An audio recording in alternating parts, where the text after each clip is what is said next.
Ethiopian government has made a new move against Eritrea. This is a diplomatic move, basically, but is this diplomatic move pointing towards next plan of the Ethiopian government, which could be legal or military?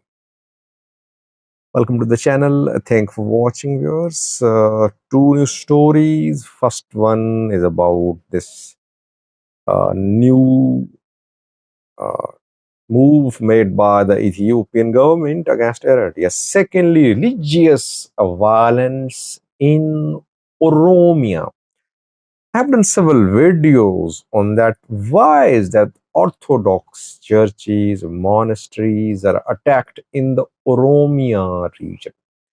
Let's start with this new story, Oromia, where two issues which could not be solved in the last few years are kidnapping for ransom, religious violence, and ethnic violence.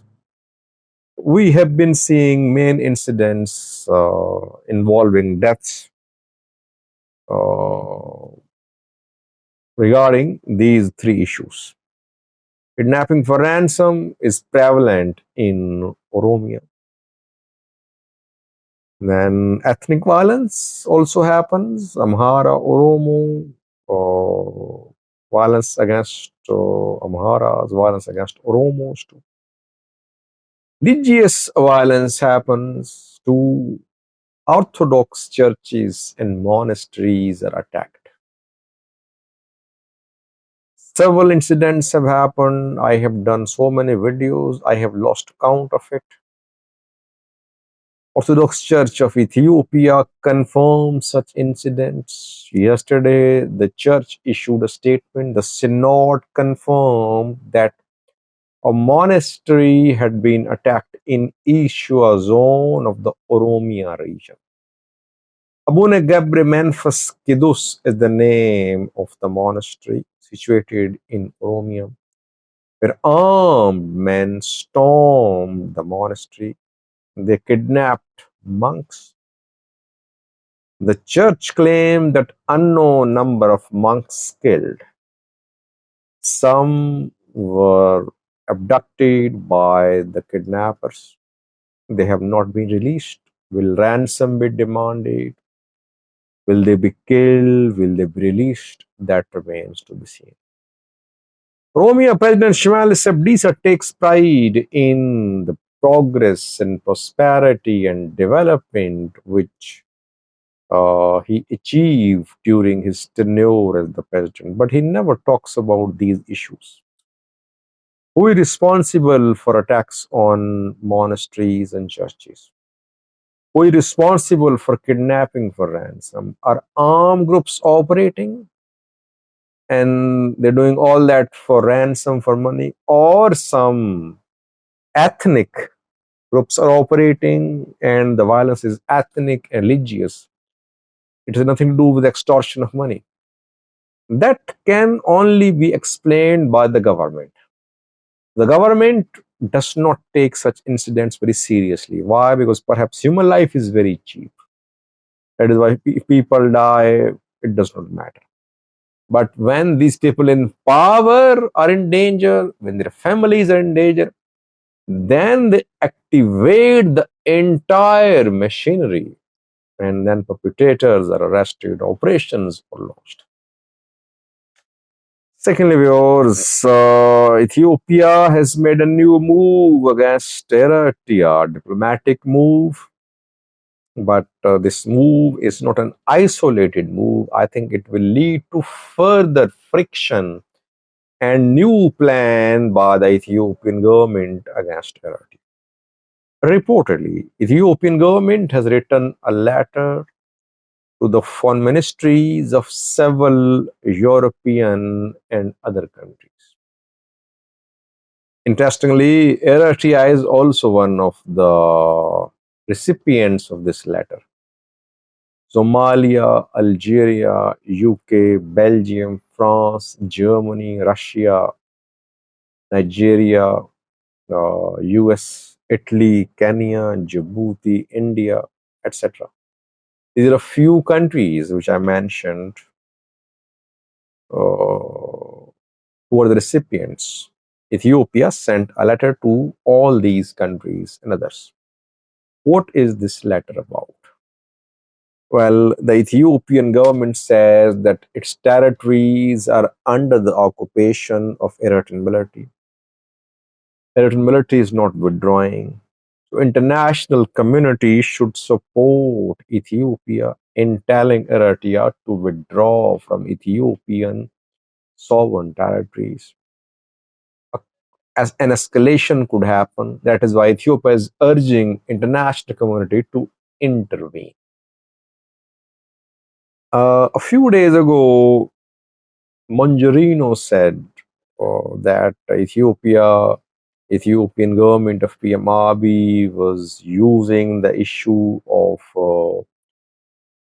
territories of Eritrean control of Tigray territories as an excuse to wage war on Eritrea.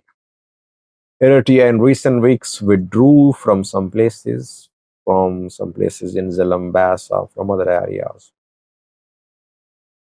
Now TPLF and Tigray government are silent. They're not saying a word about Tigray land being under the occupation of Eritrean military. They're silent because Versi announced yesterday that he was working to establish relation between Tigray and Eritrea, Tigray and Amhara, Tigray and Sudan, Tigray and Afar. So Tigray government, TPLF, not concerned with its territories now.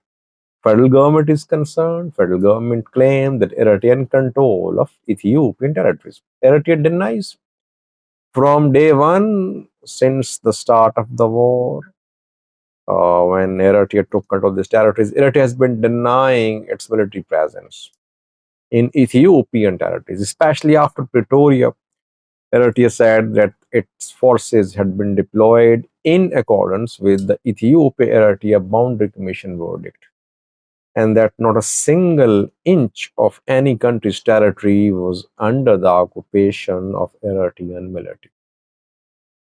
I think this letter has been written by the Ethiopian government with the next Ethiopian government's plan in mind. Next plan could be legal action, start of legal action against Eritrea, or start of some sort of military action against Eritrea.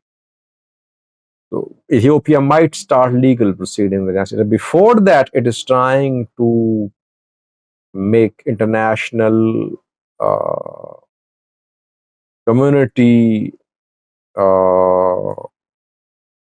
It is trying to mobilize the opinion of international community in the favor of its narrative that Ethiopia is the victim, Eritrea is the aggressor.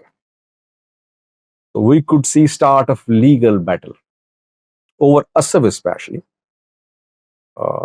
And secondly, I think Ethiopia is trying to justify a future military action too.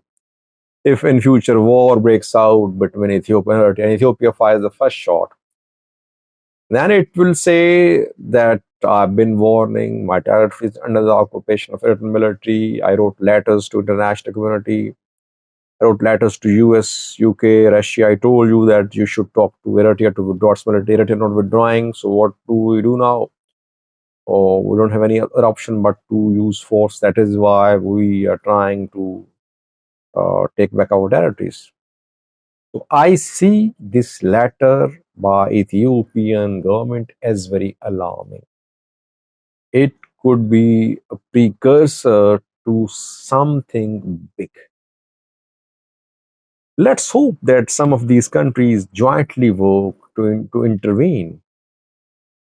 They intervene in this conflict and they offer to mediate between Eritrea and Ethiopia. This is the way forward. If no one intervenes, if no one is allowed to intervene, then this bilateral tension will escalate, and which form will it take? That remains to be seen. Thanks for watching.